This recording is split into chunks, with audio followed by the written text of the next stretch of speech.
Assalamualaikum warahmatullahi wabarakatuh.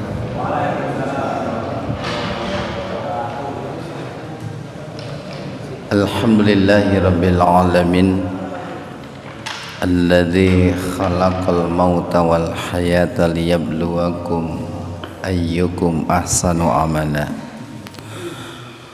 walladzi arsala rasulahu bil huda wa dinil haqq liyudhhirahu 'alad dini kullihi wa kafa billahi syahida. Asyhadu an la ilaha illallah wahdahu la syarikalah wa asyhadu anna Muhammadan abduhu wa rasuluh alladzi la nabiyya wa la rasula ba'dah. Hadirin ikhwatu iman, jemaah Majlis Ta'lim Illiyin yang mudah-mudahan senantiasa mendapatkan keberkahan dan perlindungan Allah Subhanahu wa taala. Kajian tafsir di Majlis Ta'lim Illiyin ini membahas surat An-Nisa ayat 19 halaman 80. An-Nisa ayat 19. Untuk sementara kajian tajwidnya kita lewat dulu ya. Ini karena ada 3 ayat yang harus kita bahas. Ikhwanu fiddin arsadakumullah. An-Nisa ayat 19 ini berbicara tentang hak-hak yang harus diperoleh oleh seorang istri ya. Jadi hak-hak yang harus diperoleh oleh seorang istri dalam sebuah rumah tangga, atau kewajiban-kewajiban yang harus dilakukan oleh seorang suami, termasuk oleh para wali dalam sebuah rumah tangga, ataupun larangan-larangan yang tidak boleh dilakukan oleh seorang suami khususnya dan juga oleh para wali terhadap istri ataupun perempuan dalam sebuah rumah tangga. Nah, ini tentu penting sekali gitu. Karena bagaimanapun yang namanya rumah tangga itu merupakan ini miniatur ya, dari sebuah bangsa gitu. Jadi baik dan buruknya generasi mendatang itu berawal dari sebuah rumah tangga. Bahkan dalam sebuah hadis yang cukup panjang dikatakan bahwa tugas terbesar daripada setan ketika diberi tugas oleh iblis, tugas terbesar itu adalah bagaimana merusak bangunan rumah tangga. Jadi kalau mengganggu orang sholat itu tugas kecil, menyuruh orang mencuri itu tugas kecil. Tapi tugas besar setan itu adalah bagaimana merusak hubungan atau bangunan rumah tangga. Karena ketika rumah tangga seseorang itu rusak, maka untuk menyesatkan hal-hal yang lainnya itu jauh lebih mudah bagi setan itu. Nah, makanya tepat sekali kalau Al-Quran itu banyak berbicara tentang rumah tangga atau tentang hubungan suami istri. Nah, ikhwanu fiddin arsadakumullah, di ayat 19 ini Allah Subhanahu wa taala berfirman, ya ayyuhana, wahai sekalian. Nah, ini kita ingatkan bahwa di sini ada huruf ha. Nah, ha-nya itu litanbih. Nah, litanbih itu adalah li untuk tanbih, memberi peringatan gitu. Kalau disebut memberi peringatan berarti di situ ada penyimpangan, di situ ada kekeliruan yang harus diingatkan gitu, yang harus dihindari. Jadi wahai sekalian alladzina yang, ini ismul mausul. Ini ismul mausul itu fungsinya untuk menyambung, sering diartikan yang. Nah di situ ada subjek yang menempel. Ini isim mausulnya bentuknya jamak plural. Jadi subjeknya bukan satu, tapi banyak gitu. Yang diseru bukan satu, tapi banyak. Jadi wahai orang-orang yang, nah itu, amanu, beriman. Di sini Allah mengkhususkan seruannya, atau disebutnya itu ini munada bih, Pak. Jadi ya ayyuha itu sebagai harfun nida, huruf yang berfungsi untuk memanggil. Yang dipanggil atau munada bihnya siapa? Amanu, orang-orang yang beriman. Tentu ayat ini nih, ini ditujukan kepada kita semua, Pak. Hari ini ditujukan kepada kita sebagai seorang muslim, sebagai orang-orang yang beriman. Anggaplah ayat ini baru Allah turunkan kepada kita hari ini gitu. Anggaplah saat ini Allah itu sedang menyeru kita gitu. Nah, apa isi seruannya atau istilahnya munada ilaihnya gitu. Apa isi seruannya itu? La. Nah, ini di sini ulama ada yang mengatakan la-nya itu la nafi. La nafi itu artinya la yang berfungsi untuk meniadakan. Maka kalau la-nya la nafi ini diterjemahkan tidaklah. Ada yang mengatakan la-nya itu la nahyi, larangan. Kalau disebut la nahyi maka ini janganlah gitu. Diartikan la itu janganlah. Jadi bisa tidaklah, bisa janganlah gitu. Bisa meniadakan, bisa melarang. La yahillu. Nah ini yang pertama nih. La yahillu, tidaklah halal gitu. Tidak halal. Lakum, bagi kalian. Ini kalian di sini kalau kita lihat dalam tafsirnya ditujukan satu kepada para suami, yang kedua kepada para wali. Biasanya walinya itu wali dari kerabat ya, kerabat suami. Jadi tidak halal bagi kalian wahai para suami, wahai kerabat dari para wali, angtarisu, nah untuk mempusakai atau untuk mewarisi an-nisaa,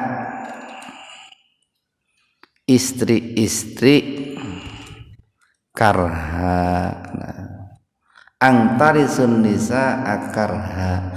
Ini karhanya itu sebagai hal, sebagai keterangan. Artinya dengan memaksa gitu, Pak. Dengan memaksa.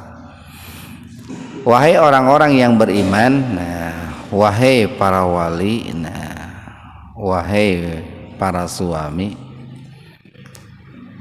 tidak halal bagi kalian untuk memaksa para istri atau untuk mewarisi istri-istri kalian dengan paksaan, atau untuk memaksa mantan dari istri saudara-saudara kalian dengan paksaan.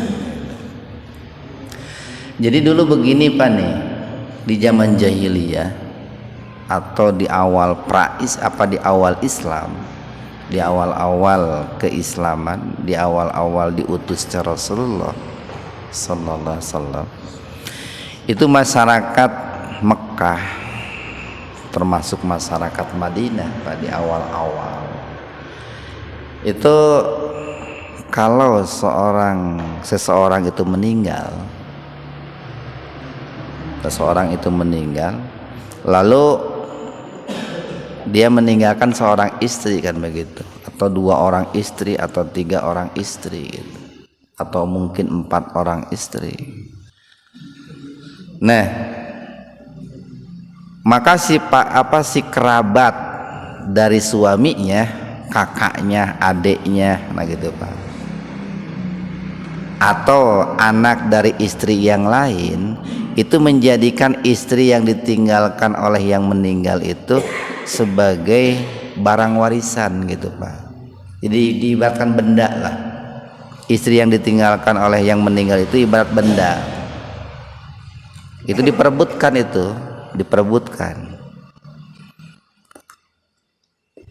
Kenapa seperti itu?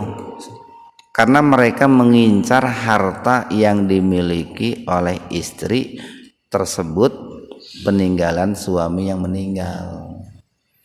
Nah itu biasanya begini. Jadi kalau ada seorang yang meninggal, lalu dia meninggalkan istri, umpamanya nih istrinya ada 4, dia meninggalkan istri 4. Nah biasanya anak dari salah satu istri yang 4 itu boleh menikahi salah satu istri yang ditinggalkan. Umpamanya ada istrinya itu A, B, C, D. Nah, istri anak dari istri yang A itu boleh menikahi istri yang B. Anak dari istri yang B boleh menikahi istri A gitu Pak. Anak dari istri C boleh menikahi istri D gitu. Jadi boleh silang gitu. Anak tiri anak apa itu ya? Anak maru ya. Jadi umpamanya begini Pak, ada istrinya itu 1 A, B, C, D. Nah, ini masing-masing punya anak nih. Anak dari istri yang pertama boleh menikahi istri yang kedua. Anak dari istri yang kedua boleh menikahi istri yang ketiga. Anak dari istri yang ketiga boleh menikahi istri yang keempat. Karena suaminya sudah meninggal gitu. Itu begitu boleh. Dulu begitu. Atau begini Pak, si suami yang meninggalnya itu punya kerabat, punya kakak, punya adik, nah gitu. Nah kakak dan adiknya itu dulu itu mewarisi istri-istri yang ditinggalkan oleh suami itu. Jadi ketika suaminya itu meninggal, lalu meninggalkan 4 orang istri, maka kakaknya, adiknya yang meninggal itu nanti akan menikah, bisa salah satu dari 4 istrinya atau bisa semuanya itu Pak. Nah tetapi mereka ketika menikahi mantan istri dari yang meninggal itu tujuannya tidak baik gitu. Tujuannya itu hanya ingin mengambil hartanya saja gitu. Jadi begitu Pak, tujuannya itu hanya ingin mengambil hartanya saja. Biasanya begini, siapa yang ingin memiliki istri yang ditinggalkan oleh yang meninggal itu memakaikan baju Pak. Jadi katakanlah pakai jas gitu ya. Adik yang meninggal itu pakai jas lah, atau kakak yang meninggal itu pakai jas. Lalu dia itu bersedia untuk memiliki mantan istri yang meninggal itu, biasanya bajunya dilepas, jasnya dilepas, lalu dipakaikan. Berarti dia yang ingin memiliki mantan dari istri yang meninggal itu. Nah cuman tadi rata-rata mereka itu tujuannya itu adalah untuk mengambil hartanya. Itu yang pertama begitu. Jadi ada di antara mereka itu yang menikahinya tapi tujuannya untuk mengambil harta, sehingga biasanya menikahinya pun tidak pakai mas kawin, Pak. Tidak pakai mas kawin. Atau boleh mantan istri yang meninggal itu menikah dengan yang lain, tapi maharnya, mas kawinnya harus diberikan kepada kerabatnya. Jadi kalau istri yang meninggal itu menikah dengan yang lain, itu harus seizin kerabat suami. Silahkan menikah sama Abah Ridwan gitu, tapi mas kawinnya kadiekeun gitu. Kesayahkan, ke kami kan gitu. Silahkan menikah sama Pak Pitoyo, tapi mas kawinnya ke kami gitu. Bahkan mereka melarang mantan istri yang meninggal itu untuk menikah dengan yang lain, dengan tujuan ketika nanti si mantan istri yang meninggal itu betul-betul ingin menikah, mereka bikin persyaratan. Boleh menikah dengan Pak Ian, tapi harus ada mahar sekian gitu. Kalau nggak ada mahar sekian, nggak boleh. Nah, itu dulu begitu. Nah, maka turunlah ayat ini. Allah memerintahkan, mengingatkan orang-orang yang beriman, wahai orang-orang yang beriman, tidak halal bagi kalian untuk mewarisi mantan dari istri-istri yang meninggal secara paksa gitu, secara paksa. Atau kalau lanya itu nahyi, larangan begini, wahai orang-orang yang beriman, janganlah gitu Pak, kalian mewarisi istri-istri yang ditinggal oleh suaminya itu dengan paksa.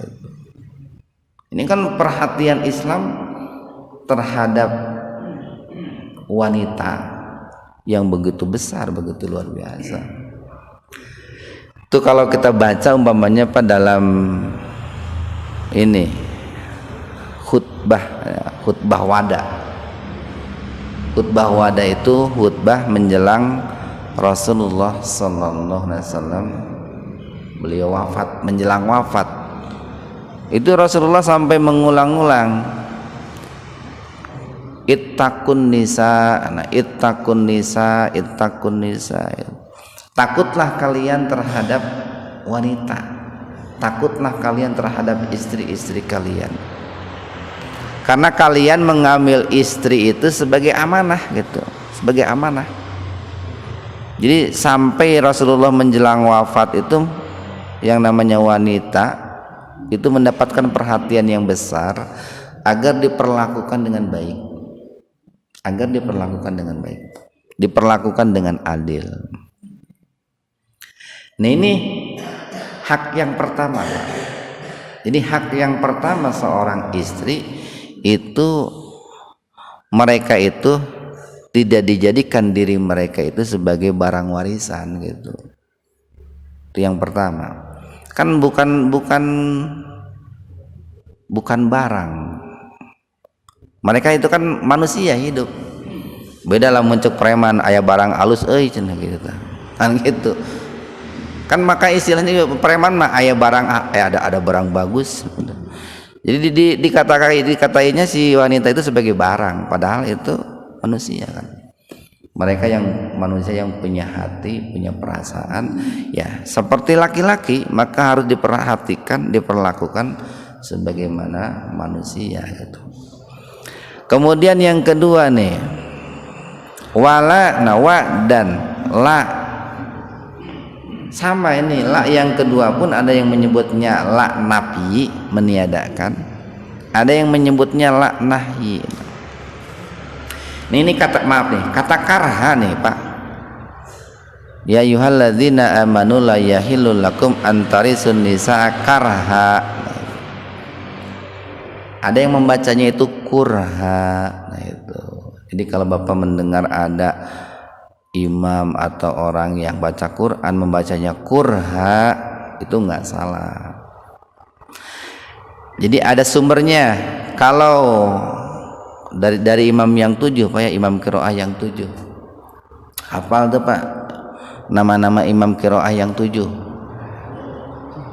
Hafal ya? Satu Abu Amr Al-A'la itu Pak. Ini yang pertama ini Pak, Abu Amr Al-A'la.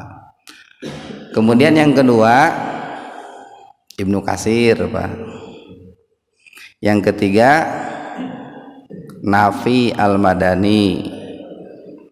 Yang keempat Asim. Yang kelima Ibnu Amir. Kalau tadi Abu Amr, yang ini Ibnu Amir. Yang keenam Hamzah. Yang ketujuh Al-Kisai. Itu 7 imam qiraah itu Pak. Jadi kalau bacaan Quran itu bersumber, ada referensinya dari 7 imam qiraah tadi, sekalipun agak sedikit berbeda, boleh diterima itu. Makanya ada yang membacanya karha, ada yang membacanya kurha gitu.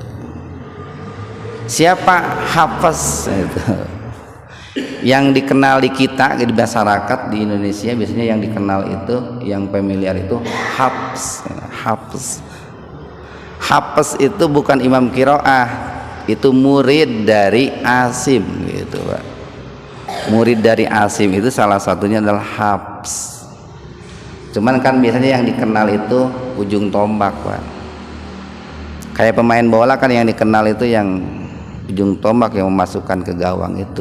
Jarang orang yang mengenal backnya siapa gitu. Padahal kayak ustadz aja, ustadz Pak. Ustadz itu kan yang dikenal itu yang ceramah Pak, ceramah. Ustadz yang ceramah yang sebagai ujung tombaknya. Sementara ulamanya kan jarang dikenal Pak, ulamanya. Padahal ustadz itu dapat ilmu dari ulama gitu. Nah ulamanya itu kan nggak terkenal. Yang kenal itu yang ngomong di mimbar itu Pak.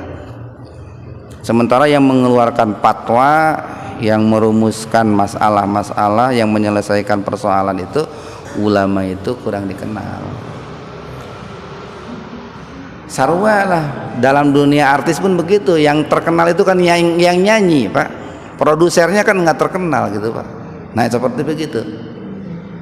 Jadi sebetulnya hafaz itu bukan imam qiraah, murid dari imam qiraah yang namanya Asim gitu. Nah ini menurut Hamzah dan Al-Kisai, mereka membacanya itu kurha. Selain Hamzah dan Al-Kisai membacanya karha. Nah itu termasuk hafaz membacanya karha, karena hafaz itu kan mengikuti gurunya Asim begitu Pak. Kita lanjutkan nih. Wala dan tidaklah halal gitu. Jadi wala yahillu itu Pak. Jadi kata yahillunya ngikut ke belakang Pak. Kalau dalam penafsiran wala yahillu dan tidaklah halal ta'duluhunna.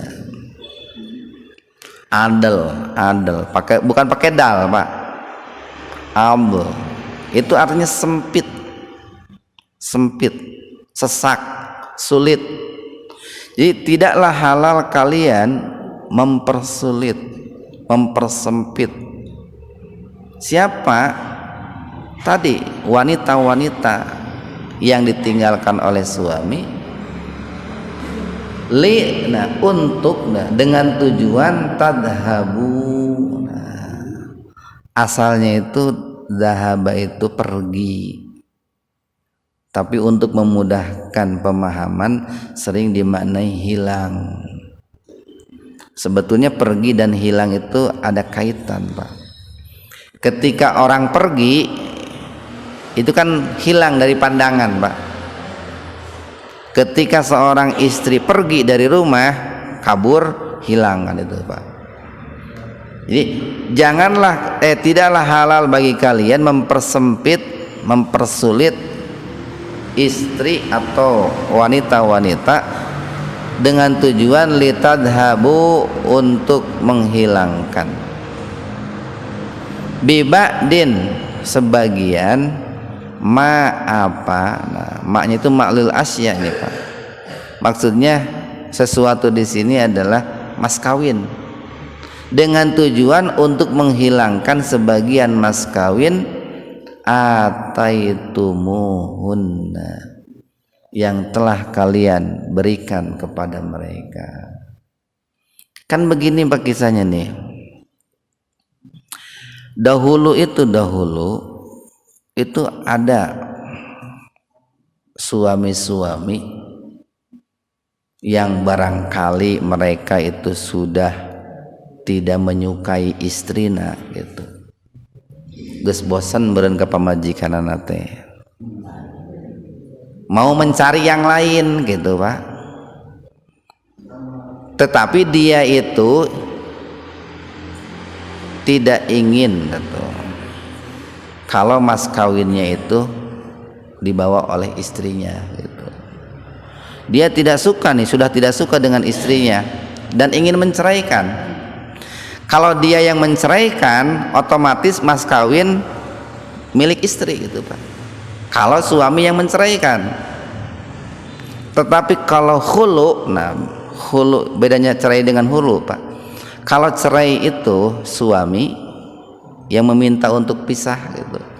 Kalau khulu istri yang meminta untuk pisah. Kalau bahasa kita mah hulu teh gugat cerai Pak. Jadi awalnya cerai itu dari suami, tapi dalam kondisi tertentu istri boleh menggugat. Nah, biar si mas kawin yang sudah diberikan kepada istri ya khususnya, bahkan barangkali harta-harta yang lain yang sudah diberikan kepada istri itu tidak dibawa oleh istri, tetap menjadi hak suami, maka biasanya suami-suami itu bikin masalah gitu tak? Bikin masalah yang membuat para istri itu nggak betah gitu, nggak nyaman. Bagaimana nih supaya istri saya itu tidak nyaman hidup dengan saya, lalu dia itu mengajukan cerai. Nah ketika istrinya itu mengajukan cerai, istilahnya khulu itu Pak, pakai ain, khulu. Maka pada saat itu si istri harus mengembalikan mas kawin Pak. Istri harus mengembalikan mas kawin. Tabisi gitu Pak, baheula teh kitu. Jadi banyak suami-suami yang ingin pisah dengan istrinya, tapi tetap mas kawinnya ingin kembali, maka dipersulitlah istrinya itu. Nah ketika mengajukan ini gugat cerai, maka si istrinya itu berkewajiban untuk mengembalikan mas kawin. Bahkan biasanya kan mayar itu ke KUA, ke pengadilan kan si perempuan yang bayar Pak.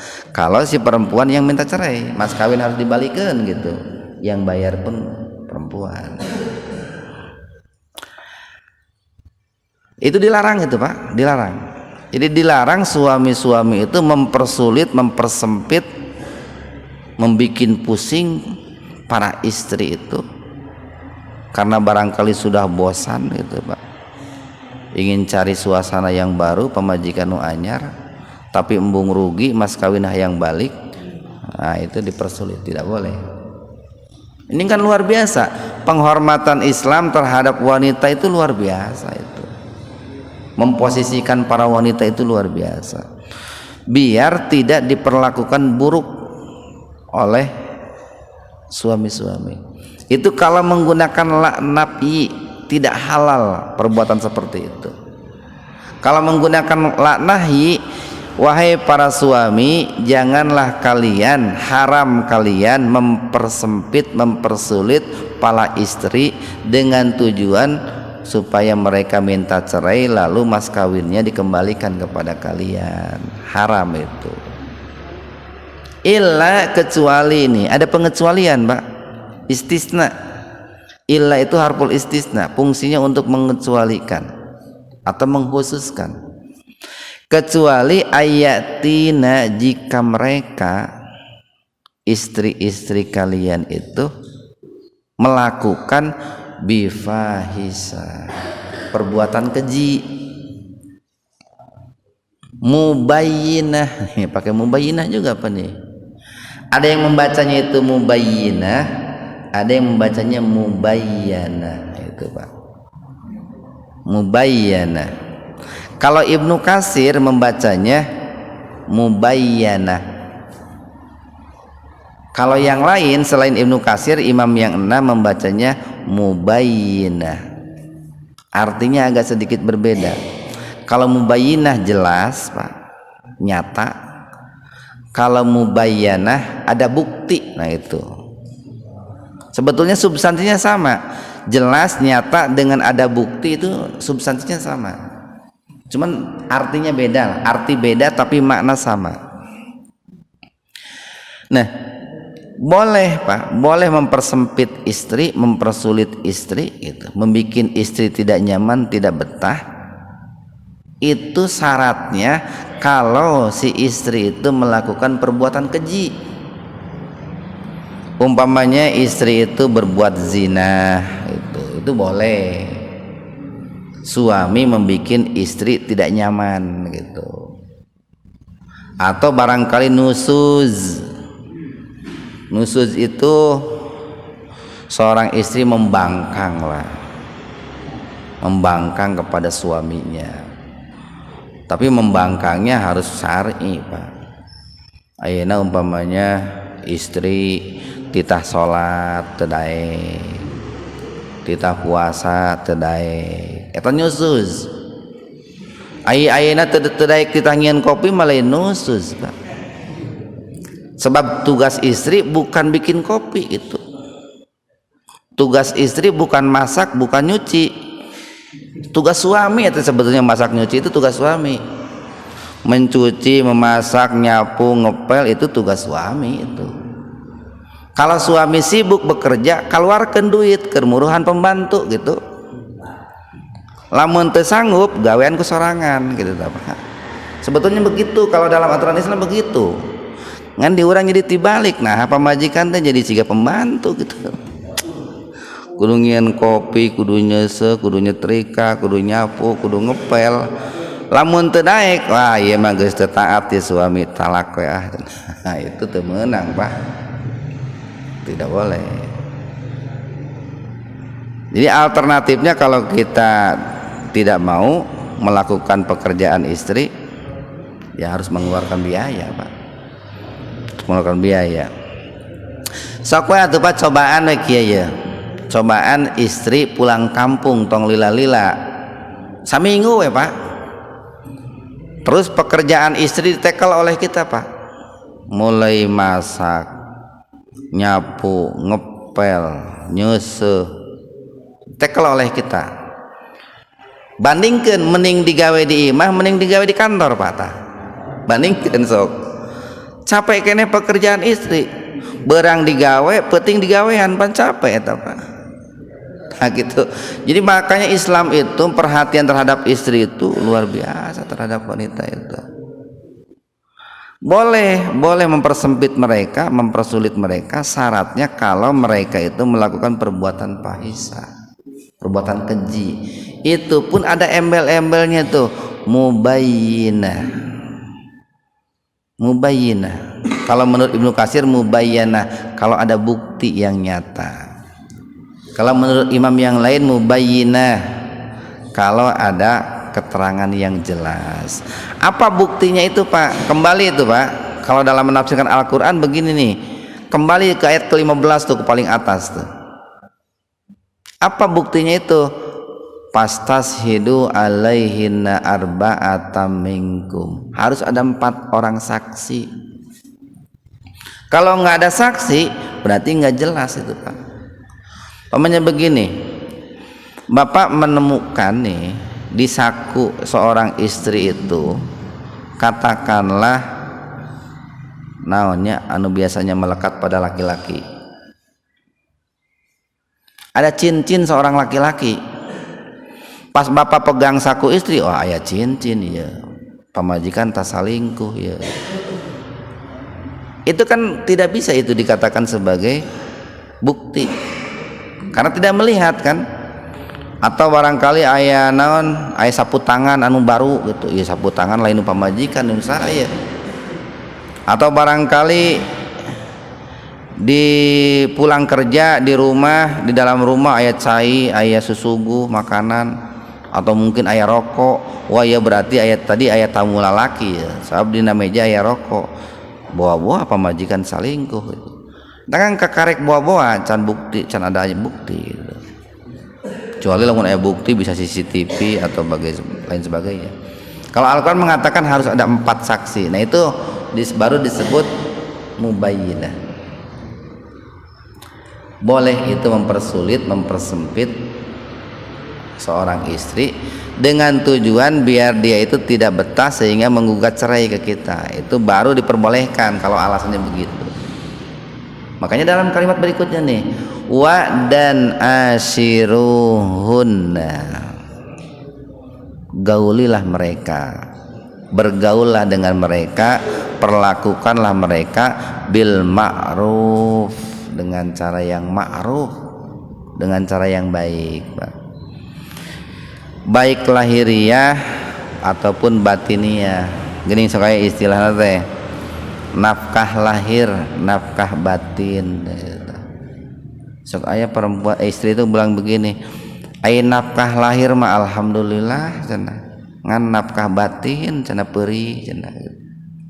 Ai nafkah batin mah alhamdulillah, ngan nafkah lahir cenah gitu. Dua-duanya gitu, Pak. Jadi cara memperlakukan mereka dengan baik itu, bergaul dengan mereka dengan baik itu begitu. Minimal Pak, ucapan itu minimal seorang suami istri seorang suami memperlakukan istrinya itu dengan kata-kata yang baik. Atuh peperieun mere duit leutik wae, duit aing ngomong masing alus gitu sapa. Bicara yang sopan, bicara yang santun, perlakukan mereka dengan baik. Jangan memposisikan diri sebagai bos, perintah ini, perintah itu. Nah itu Pak. Jadi harus dipahami dengan betul. Seorang suami itu pemimpin dalam rumah tangga, tetapi bukan atasan dalam rumah tangga, Pak. Itu dah. Bukan bos dalam rumah tangga, pemimpin. Cuman seringkali itu kita memposisikan diri sebagai bos, sebagai atasan, bukan pemimpin. Pemimpin itu kan mengayomi, melindungi, memberikan rasa aman, memberikan rasa nyaman, kan begitu. Bukan menjadikan istri itu tertekan. Kita lanjutkan nih. Fa'in maka jika karihtumuhunna, kalian tidak menyukai mereka gitu. Barangkali tidak menyukai itu ini Pak, fisiknya sudah peot gitu, terus giginya sudah ompong, bukna beruban gitu tanya. Pokoknya mah secara fisik sudah tidak menarik lagi lah. Atau barangkali ada hal-hal yang lain yang bikin kita tidak suka dengan istri itu. Ini oleh Allah diingatkan, fa'asa, mudah-mudahan antakrohu, kalian tidak menyukai syai'an, sesuatu pada istri kalian. Wa yaj'alallahu, padahal Allah menjadikan fihi, pada sesuatu yang tidak kalian sukai itu khairan kasiro, kebaikan yang banyak. Boleh jadi Pak, ada sesuatu yang tidak kita sukai itu justru Allah ingin menjadikan pada sesuatu itu adalah kebaikan-kebaikan yang banyak. Itu adalah tugas. Mungkin pada sesuatu yang tidak disukai itu, di situ ada tugas, ada amanat dari Allah untuk suami, ladang amal untuk suami melalui istri-istrinya itu. Kita lanjutkan nih Pak, ayat yang ke-20. Wa in, dan jika aradtum, ini jangan dibaca qol-qolah Pak. Jangan aradatum, tapi aradtum. Jadi dalnya dimasukkan ke ta itu. Itu yang disebutnya itu idgham mutaqaribin itu. Huruf dal dengan huruf ta itu berdekatan. Maka membacanya jangan aradtum, enggak begitu, tapi aradtum gitu Pak. Dan jika kalian menginginkan istibdala, mengganti zaujin, posisi istri, maka zaujin, dengan istri yang lain. Jadi lamun hayang ganti pamajikan paya ketunya, posisi pemajikan yang pertama ingin diganti oleh posisi istri yang kedua, artinya ganti istri lah gitu. Hayang cari suasana baru gitu Pak.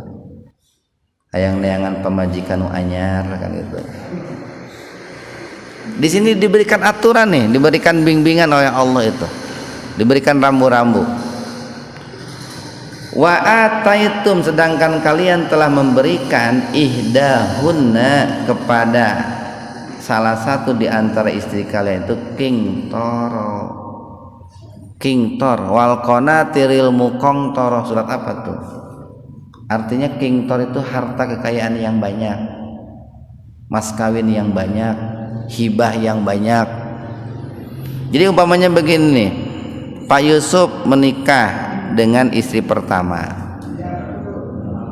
beri mas kawin umpamanya 100 juta.